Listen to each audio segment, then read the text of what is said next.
Olá, boa tarde. Pessoas comuns que nas histórias em quadrinhos ganharam superpoderes. Mas não são poderes como o de voar ou de se tornar invisível, como já vimos nos gibis. São poderes especiais como o de cuidar da família, do próximo. No Jornal da Justiça de hoje, vamos falar sobre a iniciativa do Tribunal de Justiça de Goiás, que criou uma liga de super-heróis que serve de inspiração para crianças acolhidas no estado. E você vai ver também. Conselho Nacional de Justiça regulamenta a prisão domiciliar a responsáveis por menores e pessoas com deficiência. A resolução aprovada em sessão virtual do CNJ determina a adequação dos sistemas de cadastros utilizados na inspeção de unidades prisionais. Supremo Tribunal Federal decide que servidores aprovados em concurso público com exigência de nível médio não podem ser reaproveitados em cargos de nível superior. A decisão do STF foi uma resposta a um recurso extraordinário apresentado pela Assembleia Legislativa de Roraima. O mesmo pedido já tinha sido negado pelo Tribunal de Justiça do Estado. E ainda, retrospectiva 2020. Você vai ver hoje que em junho deste ano, o plenário do Supremo Tribunal Federal decidiu pela validade do chamado inquérito das fake news. O relator da ação, ministro Edson Fachin, votou pela constitucionalidade do inquérito das fake news. Para ele, a apuração se justifica por causa dos ataques sofridos pelo Supremo, que incluem ameaças de morte ou prisão de seus integrantes.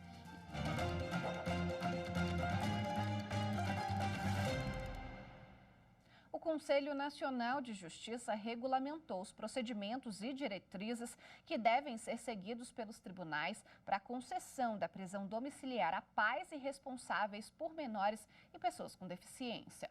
A resolução aprovada em sessão virtual do CNJ determina a adequação dos sistemas de cadastros utilizados na inspeção de unidades prisionais. Na prática, essas informações deverão ser atualizadas para facilitar a apreciação do juiz na substituição da prisão preventiva pela domiciliar. Terão direito à mudança de regime os presos preventivos, ou seja, aqueles que ainda não têm condenação definitiva e que sejam os únicos responsáveis pelos cuidados de crianças menores de 12 anos e de pessoas com deficiência. A decisão não será automática e cada caso deverá ser apreciado individualmente. A Justiça vai avaliar se estão presentes os requisitos para autorização da prisão domiciliar previstos no Código de Processo Penal. Não poderão receber o benefício, por exemplo, as pessoas presas por crimes cometidos com violência ou grave ameaça. O Supremo Tribunal Federal decidiu que servidores aprovados em concurso público com exigência de nível médio não podem ser reaproveitados em cargos que exijam nível superior. Qualquer alteração nesse sentido é inconstitucional. A decisão do STF foi uma resposta a um recurso extraordinário apresentado pela Assembleia Legislativa de Roraima. O mesmo pedido já tinha sido negado pelo Tribunal de Justiça do Estado. Com o argumento de que as atribuições seriam as mesmas e os cargos de nível médio seriam extintos, a lei autorizava a ascensão funcional de oficiais de justiça, sem a realização de novo concurso. Nas palavras do relator, ministro Marco Aurélio, tal reaproveitamento significa driblar a exigência do concurso público, burlar o concurso e olvidar o Instituto do Quadro em Extinção de Servidores. A Corte reconheceu a repercussão geral do tema, o que significa que a decisão vale para todo o país e deve ser seguida por todas as instâncias do Poder Judiciário. A atuação da Advocacia Geral da União em defesa da Fundação Nacional de Saúde consegue impedir pagamento de FGTS indevido a servidores da entidade. Acompanhe na reportagem de Larissa Graciano. A AGU conseguiu impedir na Justiça que a FUNASA, Fundação Nacional de Saúde, tivesse que pagar mais de 9 milhões de reais de restituição de FGTS para seus servidores. Os profissionais da FUNASA buscavam o pagamento do benefício do período de 1990 até 2020. Antes de 1990, os servidores eram regidos pelo vínculo seletista, mas a partir da década de 90 migraram para o regime estatutário. Mas como não fizeram concurso público, eles alegam que a mudança seria ilegal e que ainda teria um vínculo seletista e com direito ao fundo de garantia. Mas para a AGU, a mudança de regime foi legal e por isso os procuradores defenderam que, além da Justiça do Trabalho não ser a instância competente para atuar em causas de servidores públicos, já existem decisões vinculantes que vão na contramão do pedido do grupo. Só em 2020 foram propostas 85 ações rescisórias que somam mais de 12 milhões de reais.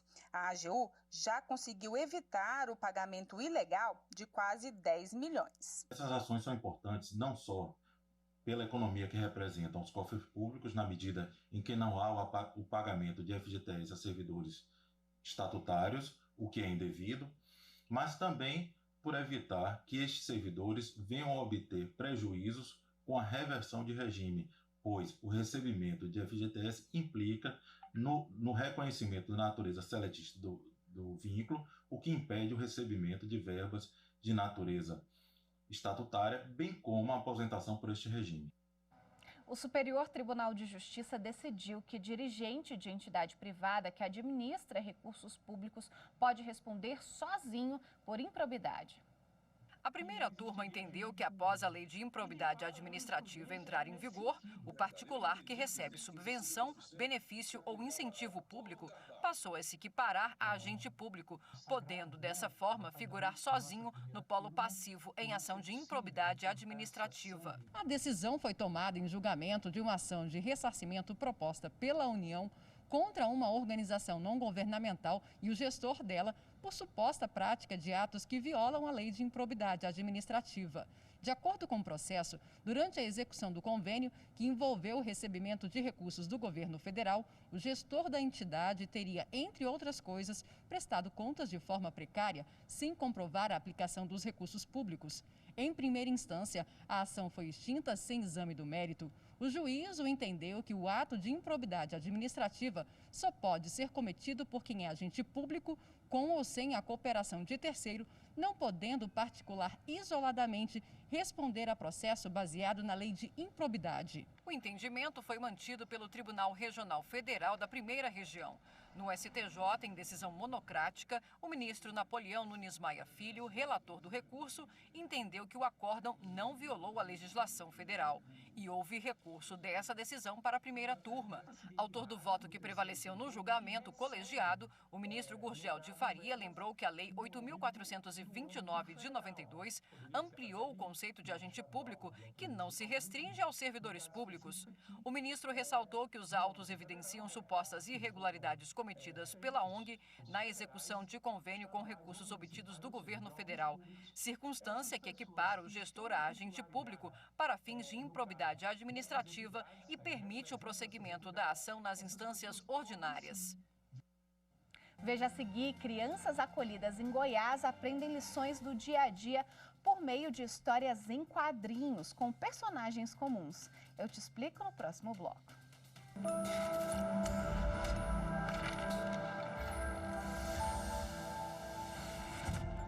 A atual Constituição, com seu vigor de justiça e soberania, estabeleceu ao legislador intrínsecas limitações ao poder de tributar, o que se subsume à própria garantia de direitos individuais do contribuinte, cuidando das vedações que o legislador infraconstitucional há de reverenciar.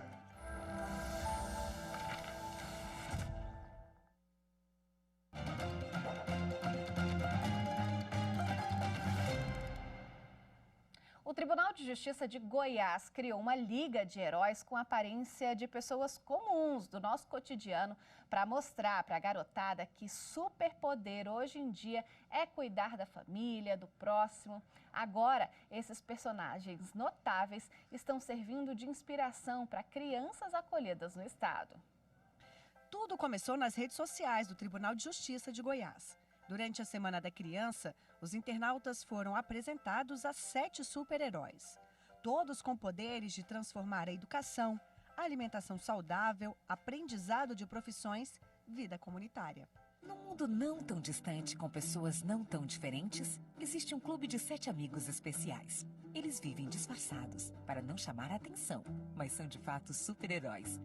A Liga dos Heróis saiu do virtual e foi para o presencial. Agora, estão todos reunidos no gibi que a Justiça de Goiás distribui para as casas de acolhimento de crianças e adolescentes do estado. Uma forma lúdica de transformar a rotina destas crianças que sonham tanto em ter um lar.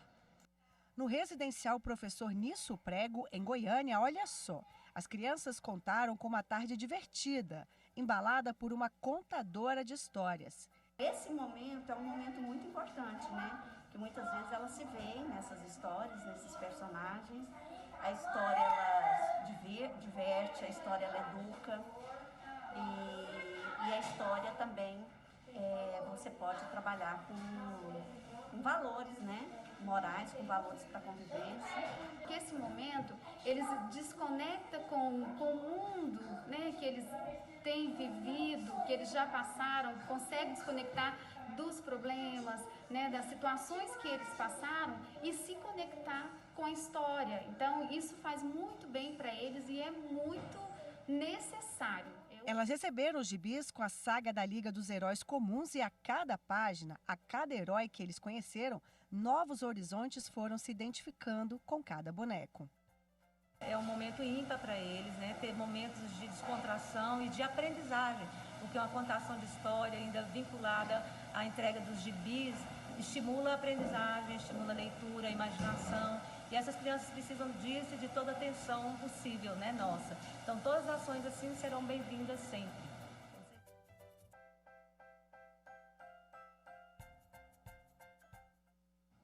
Nós conversamos com a juíza auxiliar da presidência do Tribunal de Justiça de Goiás, Cilei Martins da Costa, que é coordenadora do projeto. Ela falou sobre a importância de trabalhar desde a infância valores de educação e vida comunitária.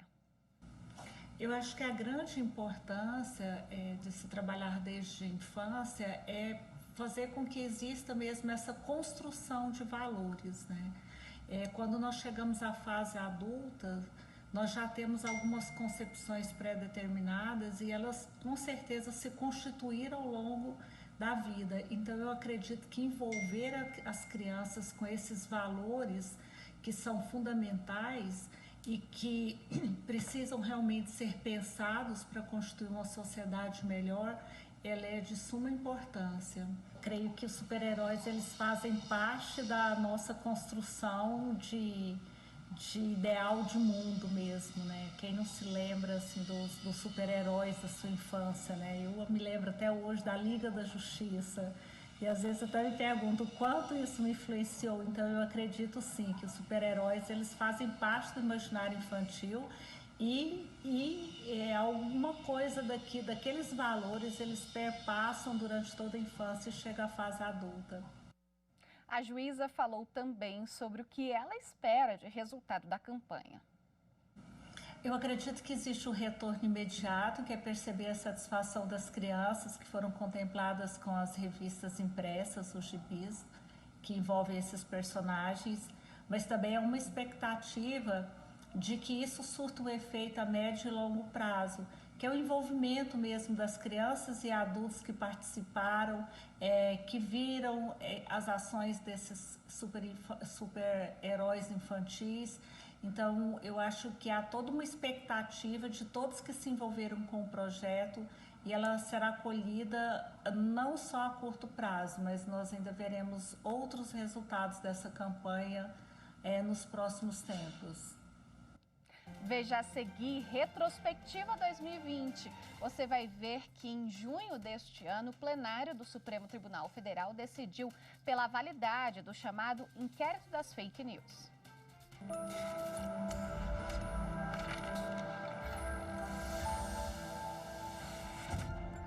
Em 2020, a nossa Constituição completa 32 anos. E diante de tudo que estamos vivendo, te convido a refletir sobre o disposto no artigo 225, que garante que todos têm direito ao meio ambiente ecologicamente equilibrado e impõe que é dever do Estado e de toda a coletividade defender e preservar para presentes e futuras gerações. E você, tem feito a sua parte?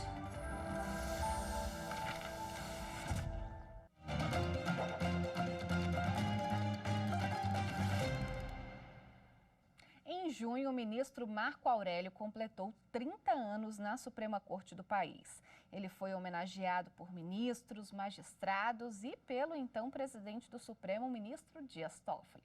Vamos rever.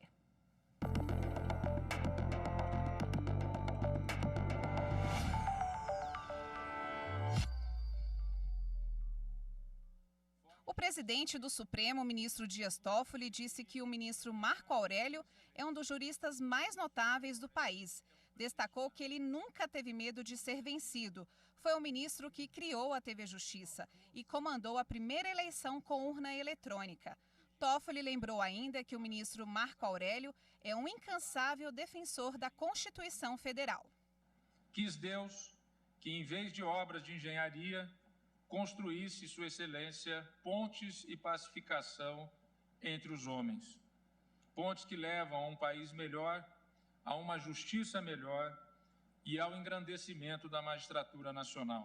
Um dos mais notáveis juristas de nosso país, o ministro Marco Aurélio de Mello, é um irresignado defensor do equilíbrio entre os poderes, da independência judicial, dos direitos fundamentais e da observância irrestrita das leis e da Constituição de 1988 pelos poderes públicos.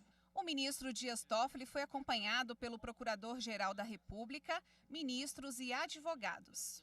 Parabenizo o ministro Marco Aurélio pelos 30 anos, associo-me a Vossa Excelência e certamente aos nossos eminentes pares e registro a nossa alegria.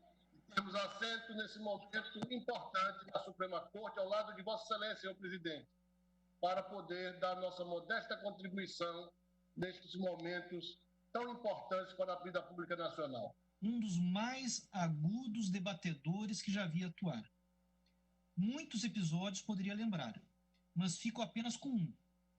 Eu estava presente no Salão Nobre do Palácio Planalto, no Salão dos Espelhos, quando da sanção do projeto de lei da TV Justiça. Sanção realizada pelo presidente do Supremo Tribunal Federal no exercício do cargo de presidente da República. Vossa Excelência marca o Supremo por muitas e muitas manifestações, aí incluída a sanção da lei da TV Justiça. Também um cumprimento pelos 30 anos de judicatura no Supremo Tribunal Federal, registrando o prazer e a honra de compartilhar esse colegiado com Sua Excelência. O ministro Marco Aurélio representa para nós, advogados, um fôlego democrático e um espírito de esperança, de consolidação de direitos e garantias fundamentais. Eu, em nome da advocacia, em nome do Colégio de Presidente de Institutos de Advogados do Brasil, não poderia deixar de consignar a nossa adesão. Me permito, inicialmente, subscrever por inteiro as palavras que Vossa Excelência, e secundado pela advocacia e também pelo Ministério Público, dirigiu ao eminente ministro Marco Aurélio. Subscrevo por inteiro e cumprimento o nosso eminente vice-decano. O ministro Marco Aurélio agradeceu as homenagens e disse que ainda hoje, quando recebe um processo, é como se fosse o primeiro da vida dele na magistratura. Sempre tive essa concepção, um simples servidor dos meus semelhantes. E ainda hoje, quando me defronto com um processo, é como se fosse o primeiro processo de minha vida judicante. Percebendo sempre que não julgo, não aprecio em si apenas papéis, julgo destinos. E procuro atuar segundo minha formação técnica, segundo minha formação humanística, com pureza d'alma, compreendendo que integro um colegiado. E costumo dizer que tem sempre razão a maioria, a douta maioria formada. E aceito porque no colegiado não disputo coisa alguma, apenas no somatório de forças distintas dou a minha contribuição. Ainda em junho deste ano, o plenário do Supremo Tribunal Federal decidiu pela validade do chamado inquérito das fake news. A investigação apura a disseminação de notícias falsas, além de ofensas e ameaças contra os ministros da Corte. Por 10 votos a 1, prevaleceu o entendimento de que a portaria da presidência do STF, que deu início às investigações, é constitucional. Vamos rever.